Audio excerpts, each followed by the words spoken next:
Comlink Total Solutions is a participating Affordable Connectivity Program (ACP) provider. This means eligible customers can get a free tablet from Comlink when they sign up for their internet service. To be eligible for the ACP, your household income must be at or below 135% of the federal poverty level. You can also be eligible if you participate in government assistance programs like SNAP or Medicaid. You must first sign up for the ACP to get a free tablet from Comlink.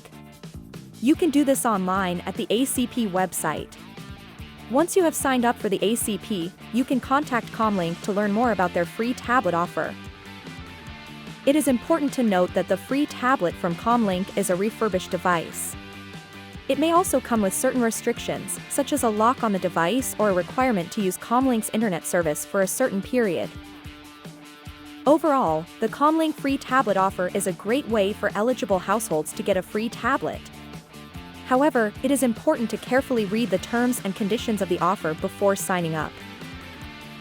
Here are some additional things to keep in mind if you are considering getting a free tablet from Comlink through the ACP. Thanks for watching.